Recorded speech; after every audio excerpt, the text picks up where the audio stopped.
नमस्कार विद्यार्थी मित्रांनो, स्वागत आहे तुमचं अभ्यास क्रीडा या यूट्यूब चॅनलमध्ये. मित्रांनो, आज आपण येणाऱ्या राज्यसेवा पूर्वपरीक्षेसाठी महत्त्वाच्या असणाऱ्या इतिहास या विषयावर बोलणार आहोत आणि इतिहास या विषयावरील मागील 3 वर्षाच्या प्रश्नपत्रिकांचा अभ्यास करणार आहोत. परीक्षेच्या प्रश्नपत्रिका 2023, 2022 आणि 2021 या 3 वर्षाच्या प्रश्नपत्रिकांचा प्रश्न आणि उत्तरे स्पष्टीकरणासहित असा आपण अभ्यास करणार आहोत. म्हणजे येणाऱ्या पूर्वपरीक्षेत तुम्हाला कोणत्या घटकावर अभ्यास करायचा आहे आणि कोणत्या घटकाच्या बाबतीत काय लक्षात ठेवावं आणि काय अभ्यास करावा याचा अभ्यास तुमचा चांगला होईल आणि तुम्हाला फायदा होईल. चला बघू. बघा प्रश्न पहिला. पंडिता रमाबाईंनी रमाबाई असोसिएशनच्या अनुमतीने आपल्याला सल्ला देण्यासाठी एक सल्लागार मंडळ नेमले. त्यात खालीलपैकी कोणाचा समावेश होता? तर त्या सल्लागार मंडळामध्ये न्यायमूर्ती रानडे होते, डॉक्टर RG भांडारकर होते आणि न्यायमूर्ती तेलंगे होते. बापूहरी शिंदे हे नव्हते. तर याचं उत्तर होईल 1, 2 व 3. तर रमाबाई असोसिएशन ही जी संघटना आहे ही रमाबाईंनी अमेरिकेत असताना अमेरिकेत शिक्षणासाठी गेले असताना तिथे स्थापन केली होती, बॉस्टन या शहरात. ठीक आहे.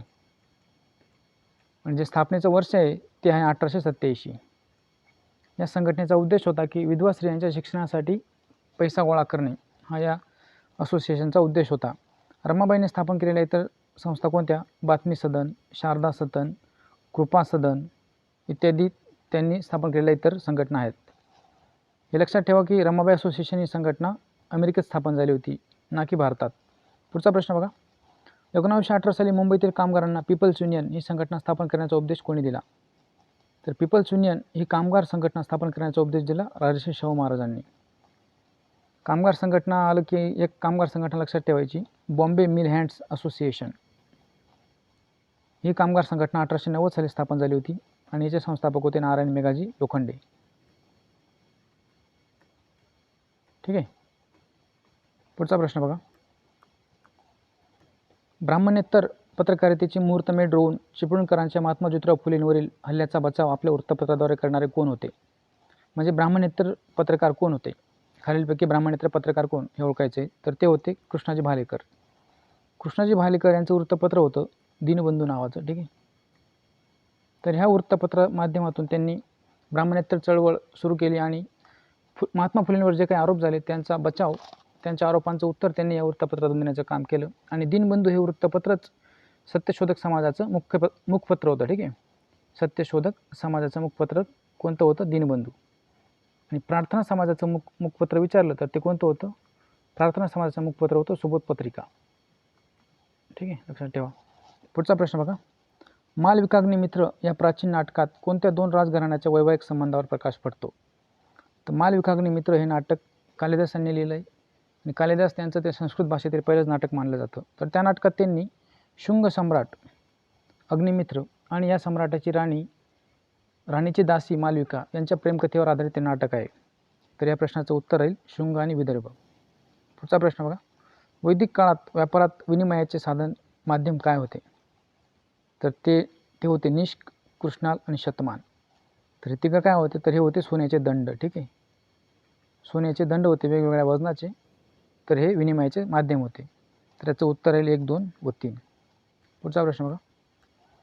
सेतू माधवराव पगडी यांच्या मते नाथपंथातील कोणत्या संतांनी शहा रमजान हे नाव धारण करून सुफी संत निजामुद्दीन कडून इस्लाम धर्माची दीक्षा घेतली? हे महाराष्ट्राच्या सांस्कृतिक इतिहासातील एक गूढ आहे. या प्रश्नाचं उत्तर आहे 4 कानिफनाथ. पुढचा प्रश्न बघा. खालील घटनांचा योग्य क्रम लावा. श्वेतपत्रिका. तर श्वेतपत्रिका काय होती? ती श्वेतपत्रिका जाहीर झाली होती 1933 साली. तर श्वेतपत्रिका म्हणजे काय? तर ज्या 3 राऊंड टेबल कॉन्फरन्स गोलमेज परिषदा झाल्या होत्या 1930, 1931 आणि 1932 या साली, या तिघं डिसेंबर या महिन्यात झाल्या होत्या. त्या तिघं राऊंड टेबल कॉन्फरन्स झाल्यावर त्यांच्यातनं काय निष्पन्न झालं तर ते त्यांनी या श्वेतपत्रिकेच्या माध्यमातून त्यांनी प्रकाशित केलं होतं. ठीक आहे. पुणे करार काय होता? पुणे करार झाला होता 1932 साली. दुसऱ्या राऊंड टेबल कॉन्फरन्स नंतर जे अनुसूचित जाती वर्गाला वेगळा मतदारसंघ देण्यात आला त्याला विरोध म्हणून गांधीजींनी उपोषण सुरू केलं पुणे येथील येरवाडा कारागृहात. आणि महात्मा गांधी आणि आंबेडकर यांच्यात जो करार झाला येरवाडा येथे पुणे येथे, त्याला पुणे करार असे म्हणतात. याची एक्झॅक्ट डेट पण विचारली आहे मागे परीक्षेमध्ये, तर ती आहे 24 सप्टेंबर 1932. ठीक आहे. नेहरू अहवाल, नेहरू रिपोर्ट हा प्रकाशित झाला होता 1928 साली. तर हा काय होता? तर हा मोतीलाल नेहरू यांनी प्रकाशित केला होता आणि त्यांनी स्वराज्याची मागणी करणारा हा एक रिपोर्ट होता. 1928 साल याचं प्रकाशित करणारे मोतीलाल नेहरू. ठीक आहे, मोतीलाल नेहरू हे प्रकाशित करणाऱ्या त्या कमिटीचे चेअरमन होते आणि त्यात जवाहरलाल नेहरू हे त्या कमिटीचे सेक्रेटरी होते. ठीक आहे, त्या कमिटीचे सेक्रेटरी होते जवाहरलाल नेहरू. धारासणा सत्याग्रह.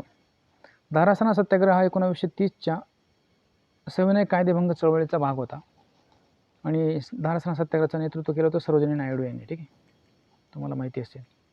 तर बघा घटनाक्रम लावा. सगळ्यात आधी येईल 1928 म्हणजे नेहरू अहवालात, म्हणजे 3 आधी येईल सगळ्यात. एकच ऑप्शन आहे, ऑप्शन नंबर 3 याचं उत्तर आहे.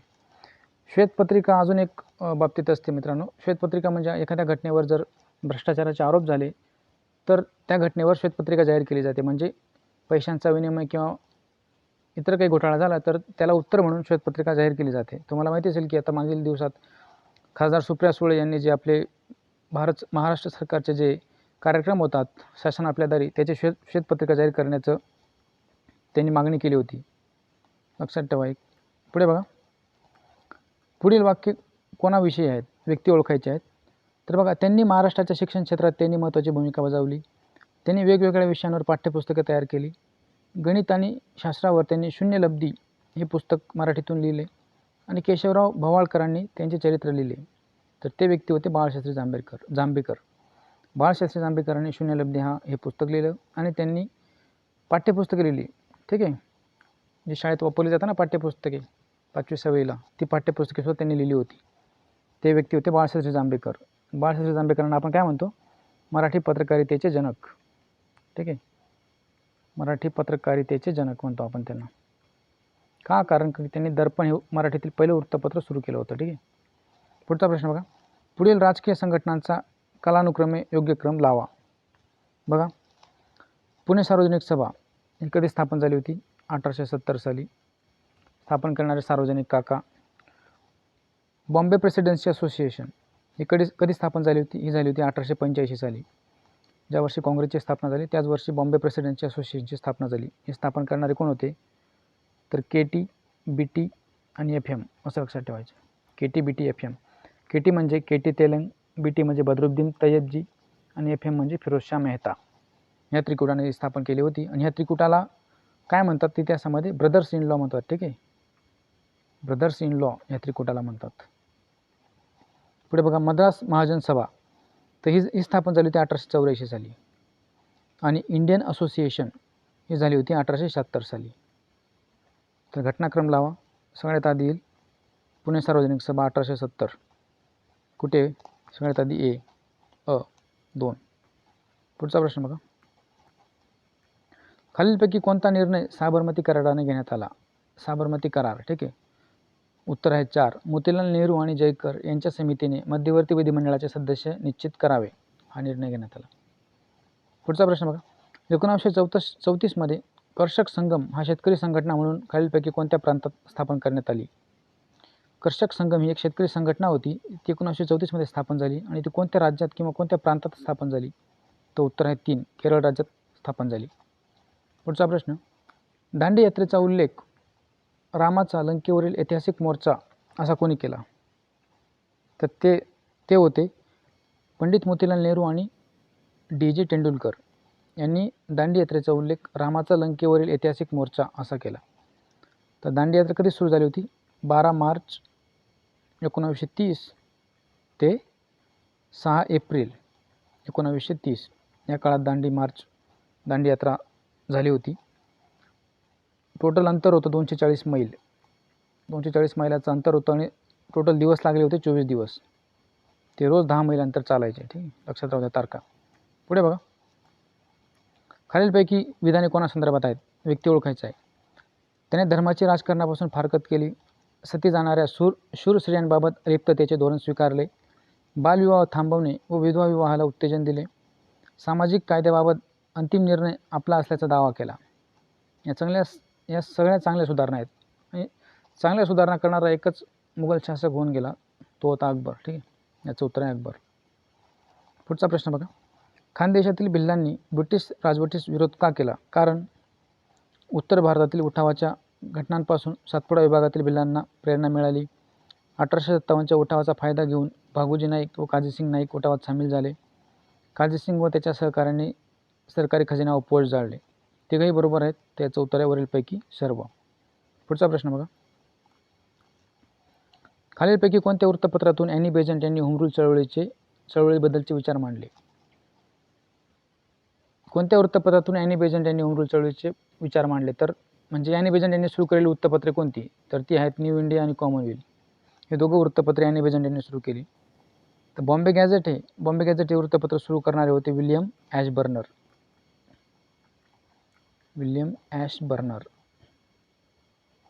आणि टेलिग्राफ सुरू करणारे होते आर्थर स्लेज. पुढचा प्रश्न बघा. या प्रश्नाचं उत्तर काय राहील? अ आणि ब फक्त एक. पुढचा प्रश्न बघा. राष्ट्रीय पातळीवर ऑल इंडिया स्टेट्स पीपल काँग्रेसची स्थापना होण्यापूर्वी कोल्हापुरात जनतेची गाणी मांडण्यासाठी खालीलपैकी कोणती संघटना कार्यरत होती? तर ती होती लोकसभा. ऑप्शन क्रमांक 1. तर ठिकाण लक्षात ठेवा. कोल्हापुरात कोणत्या दोन संघटना? All India states people Congress आणि लोकसभा या दोघं संघटना कोल्हापूर या ठिकाणाशी निगडीत आहेत. पुढचा प्रश्न बघा. पुढीलपैकी विजोड व्यक्ती ओळखा. तर इथे डॉक्टर लॉरा डिसोजा, सुधाताई जोशी आणि हिरवे गुरुजी हे तिघं व्यक्ती गोवा मुक्ती संग्रामाशी निगडीत आहेत. ठीक आहे. गोवा मुक्ती संग्राम 1961चा याच्याशी निगडीत आहेत.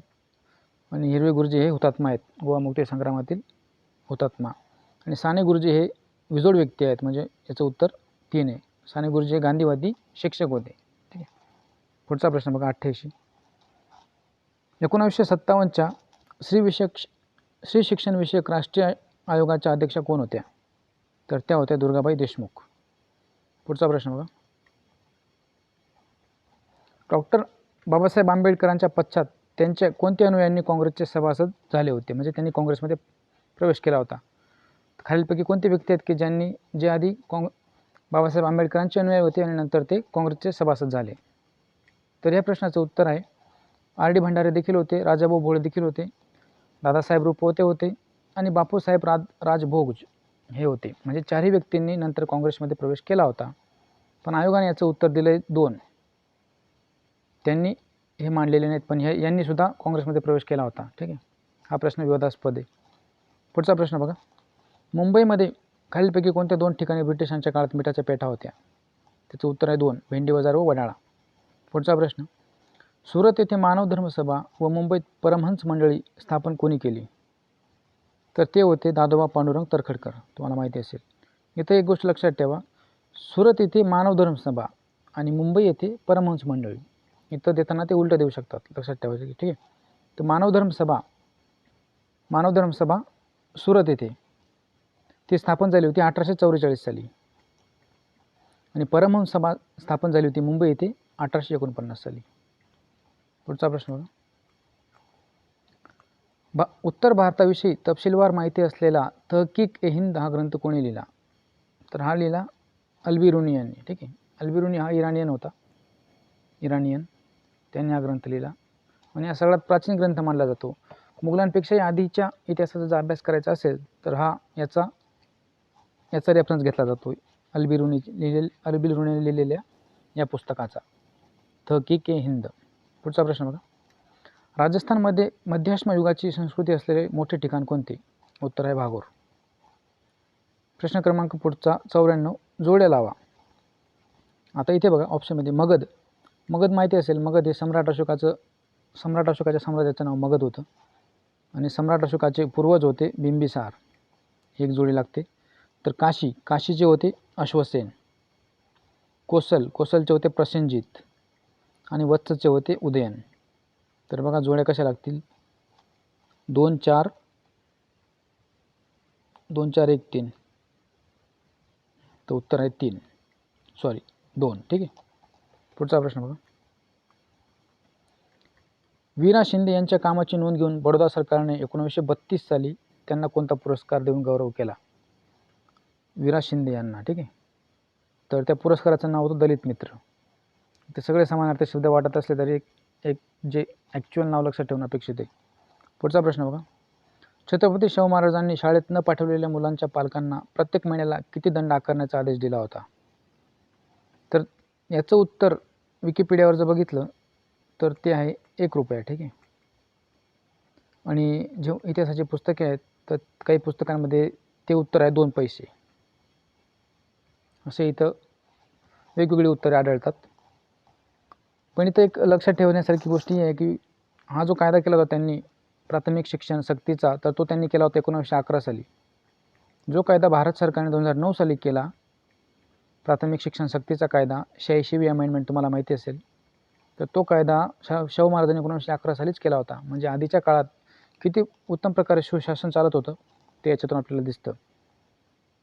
इथं या गोष्टी लक्षात असू द्या. इथं थोडा विसंगती आहे इथं उत्तरामध्ये. पुढचा प्रश्न बघा. 18 जुलै 1947 रोजी ब्रिटिश पार्लमेंटने कोणत्या कायद्याला मान्यता दिली? तर तो कायदा होता भारतीय स्वातंत्र्याचा कायदा. उत्तर आहे 4 फक्त ब. भारतीय फाळणी कायदा कधी झाला होता? 14 ऑगस्ट 1947. जेव्हा भारताची फाळणी होऊन भारत आणि पाकिस्तान 2 राज्य निर्माण झाले, तो कायदा झाला 14 ऑगस्ट 1947. म्हणून 14 ऑगस्ट हा पाकिस्तानचा स्वातंत्र्य दिन असतो. ठीक आहे. पुढचा प्रश्न बघा. भारतात चंद्रशेखर आझाद आणि सरदार भगतसिंग यासारख्या क्रांतिकारकांनी हिंदुस्थान सोशलिस्ट रिपब्लिकन असोसिएशन नावाची संघटना कुठे स्थापन केली? कोणती संघटना? हिंदुस्थान सोशलिस्ट रिपब्लिक असोसिएशन, हसरा असं लक्षात ठेवायचं. तर हे ठिकाण कोणतं? तर ते आहे दिल्ली. दिल्ली या ठिकाणी त्यांनी संघटना स्थापन केली होती. तो उत्तर आहे फक्त डी. या संघटनेचे कार्यकर्ते कोणते होते? चंद्रशेखर आझाद होते. ठीक आहे. भगतसिंग होते, अशफाकुल्ला होते, अजून कोण होते? रामप्रसाद बिस्मिल हे होते. ठीक आहे. असे कार्यकर्ते या संघटनेचे होते. चंद्रशेखर आझाद यांचा जन्म मध्य प्रदेशमध्ये झाला होता, पण यांना जे मरण आलं ते आलं होतं उत्तर प्रदेशमध्ये. यांचा शूटआउट झाला होता आणि उत्तर प्रदेशचा जो पार्क होता ज्यामध्ये यांना ते हुतात्मा झाले, तर त्या पार्कचं नाव होतं अल्फ्रेड पार्क. ठीक आहे. Alfred park. नंतर त्या पार्कचं नाव भारत सरकारने बदलून चंद्रशेखर आझाद पार्क केलं आहे. पुढचा प्रश्न बघा. तर मित्रांनो, तुम्हाला जर व्हिडिओ आवडत असेल तर आपल्या चॅनलला सबस्क्राईब करा आणि माहिती आपल्या मित्रांपर्यंत पाठवा, त्यांनाही फायदा होईल. बघा प्रश्न बघू. 1757च्या प्लासीच्या लढाईनंतर इंग्रजांनी मीर जाफरला कोणत्या प्रांताचा नवाब म्हणून नियुक्त केले? तो उत्तर आहे बंगाल. 1757ची प्लासीची लढाई. पुढचा प्रश्न. इसवी सन 1206 ते 1290 इसवी सन 1206 ते 1290 या काळात राज्य केलेल्या गुलाम घराण्याची स्थापना कोणी केली? तर म्हणजे गुलाम घराण्याची स्थापना कोणी केली? त्याचं उत्तर आहे सी. कुतुबुद्दीन ऐबक यांनी गुलाम घराण्याची स्थापना केली. हे त्याचं उत्तर येईल. मोहम्मद गझनी यांनी कशाची स्थापना केली? तर यांनी गझनवी या घराण्याची स्थापना केली. घोरी याने घोरी घराण्याची स्थापना केली. ठीक आहे. तशी कुतुबुद्दीन ऐबक याने गुलाम घराण्याची स्थापना केली. पुढचा प्रश्न. 1 मे 1960 रोजी मुंबईसह नव महाराष्ट्र निर्माण झाला. त्यावेळी महाराष्ट्र राज्यात एकूण किती जिल्हे व तालुके होते? ज्या दिवशी महाराष्ट्र निर्माण झाला 1 मे 1960 त्या रोजी महाराष्ट्रामध्ये किती जिल्हे किती तालुके होते? तर 1 मे 1960 रोजी महाराष्ट्रामध्ये 26 जिल्हे होते आणि 239 तालुके होते. ठीक आहे. ए आणि सी हे त्याचं उत्तर आहे. पुढचा प्रश्न बघा. स्त्री सबलीकरणाच्या दृष्टीने डॉक्टर बाबासाहेब आंबेडकर यांनी मांडलेल्या हिंदू कोड बिलाला खालील व्यक्तींचे समर्थन होते? तर हिंदू कोड बिलाला कोणकोणत्या व्यक्तींचे सबलीकरण होते? तर त्याला समर्थन होते पट्टाभी सीतारामय्या यांचे आणि सुचेता कृपलानी यांचे. या दोघांचे त्याला समर्थन होते. तर याचं उत्तर आहे बी आणि डी. ह्या 2 व्यक्तींचे समर्थन नव्हते, राजेंद्र प्रसाद आणि वल्लभभाई पटेल. का यांचे समर्थन हिंदू कोड बिलाला का नव्हते? कारण की हे जो असतो ना समान नागरी कायदा त्या मताचे होते. समान नागरी कायदा या मताचे होते ते. तुम्हाला माहिती असेल आर्टिकल आपल्या संविधानामध्ये आर्टिकल 44 समान नागरी कायदा याविषयी आहे. तर हे दोघं त्या मताचे होते. पुढचा प्रश्न बघा. अण्णाभाऊ साठे यांनी साम्यवादी विचाराचा प्रचार करण्यासाठी खालील कोणत्या कला प्रकाराचा वापर केला? तुम्हाला माहिती असेल अण्णाभाऊ साठे, सगळ्यांना माहिती असतील. आणि त्यांची जो कला प्रकार होता त्याचं नावही तुम्हाला माहिती असेल. तर तो कला प्रकार होता छक्कड. ठीक आहे. ते जे गायनाच्या माध्यमातून जे समाज प्रबोधन करायचे त्या गायनाला छक्कड असे म्हणायचे. आणि छक्कड हा लावणीचा उपप्रकार आहे. ठीक आहे. छक्कड हा लावणीचा उपप्रकार आहे. पण ऑप्शनमध्ये छक्कडी नाही आणि लावणी नाही, म्हणून हा प्रश्न कॅन्सल झाला होता. अण्णाभाऊ साठेंविषयी तुम्हाला माहिती असेल, फकीरा त्यांची कादंबरी, त्यांनी लिहिलेलं माझी मैना गावावर राहिली. जेव्हा संयुक्त महाराष्ट्र चळवळ चालू होती तेव्हा त्या काळात त्यांनी ते गीत त्यांचं फार गाजलं होतं, माझी मैना गावावर राहिली. आणि त्यांचा जो पुस्तक आहे ते फकीरा पुस्तक. ठीक आहे, हे लक्षात ठेवा. पुढचा प्रश्न बघा. खालीलपैकी कोणते वाक्य बरोबर आहे? पहिले वाक्य, एम एन रॉ हे लिबरल पक्षाचे नेते होते. आणि दुसरं, एम एन रॉ हे रॅडिकल डेमोक्रॅटिक पक्षाचे नेते होते. तर दुसरं वाक्य बरोबर आहे, पहिलं चूक आहे. एम एन रॉ हे रॅडिकल डेमोक्रॅटिक पक्षाचे नेते होते. म्हणजे फक्त 2 बरोबर, दुसरे वाक्य बरोबर. पुढचा प्रश्न बघा.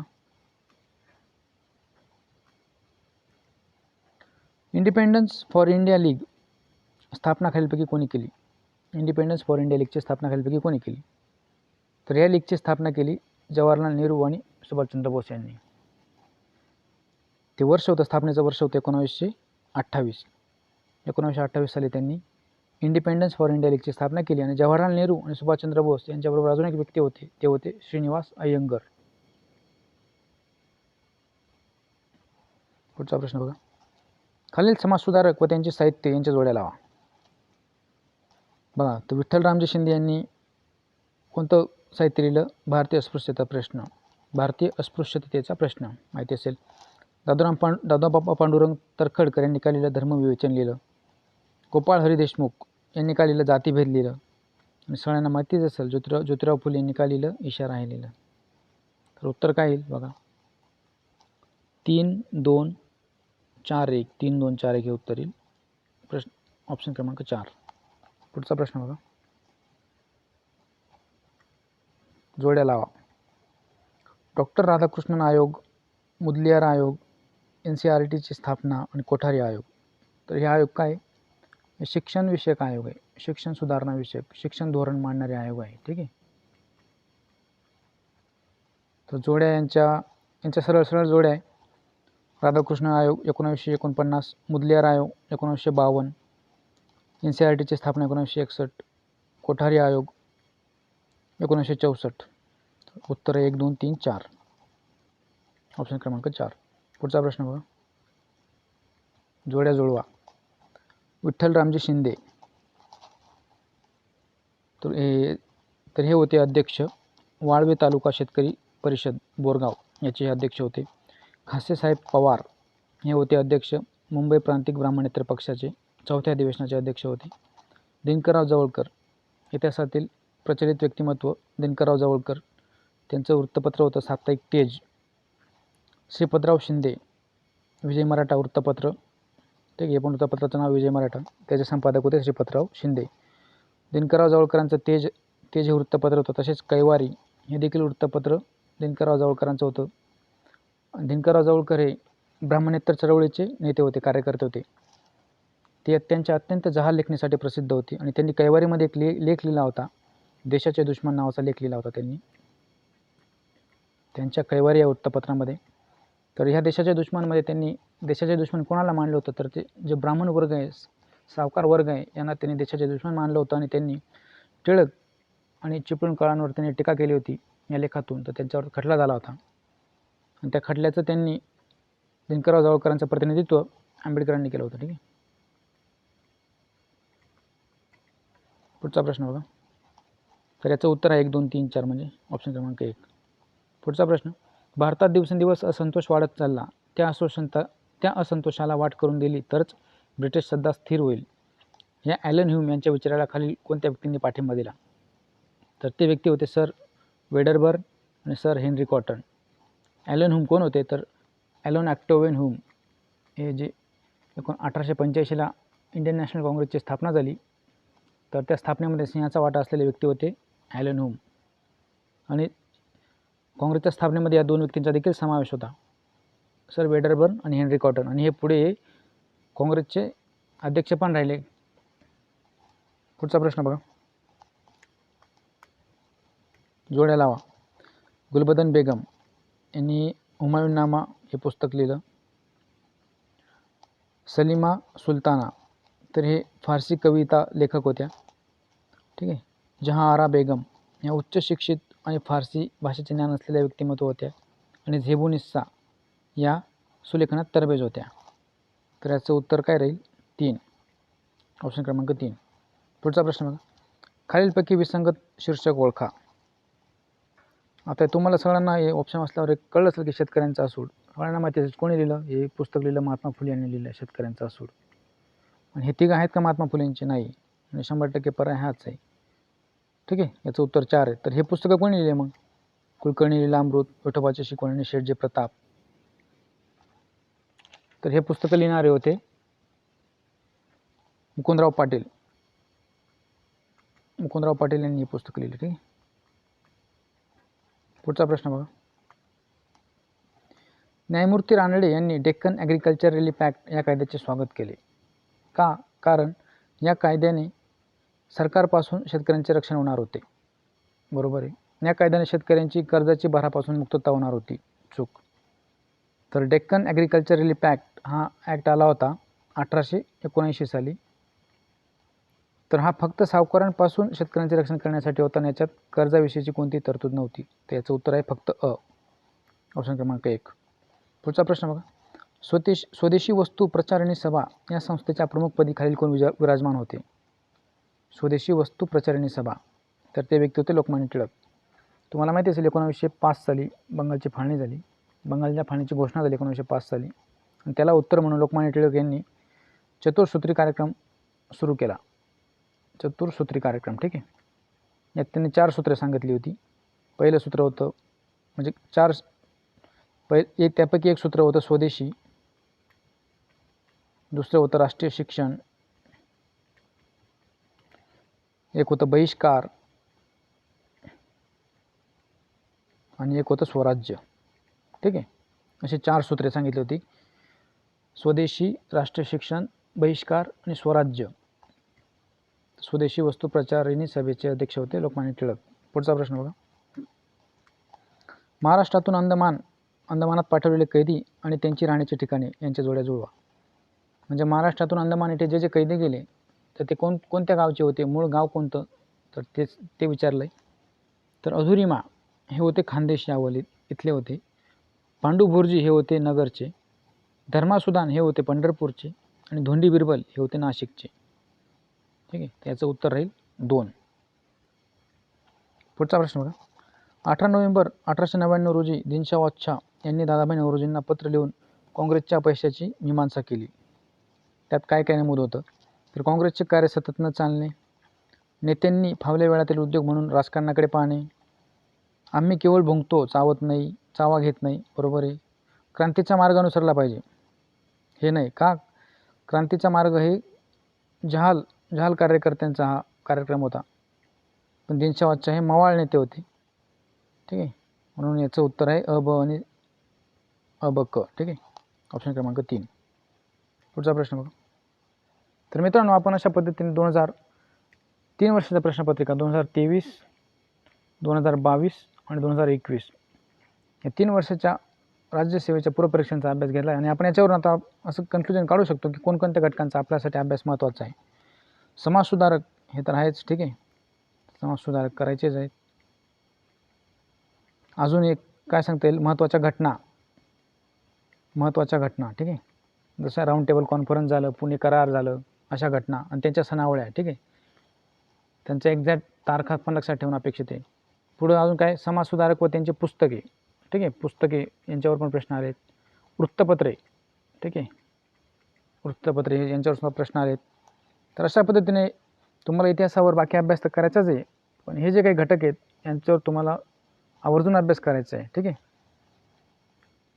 तर मित्रांनो, अशाच पद्धतीने मी जे आपले पेपर 1चे टॉपिक आहेत, आता मी हिस्ट्री तर कवर केलं आहे. पुढचे टॉपिक भूगोल, पॉलिटी, अर्थशास्त्र, पर्यावरण आणि सायन्स या प्रत्येक टॉपिकवर मी या 3 वर्षाच्या प्रश्नपत्रिकांचं विश्लेषण घेऊन येणार आहे. आणि तसेच पेपर 2चे जे टॉपिक आहेत मॅथ आणि रिजनिंग आणि पॅसेज याचेसुद्धा विश्लेषण घेऊन येणार आहे. तर तुम्हाला ते व्हिडिओ जर पाहायचे असतील तर आपल्या चॅनलला सबस्क्राईब करून ठेवा. आपल्या चॅनलचं नाव आहे अभ्यास किडा. ठीक आहे. तुम्हाला या व्हिडिओचा नक्कीच फायदा होईल. पुढचे व्हिडिओ बघत राहण्यासाठी तुम्ही आपल्या चॅनलला सबस्क्राईब करा. धन्यवाद.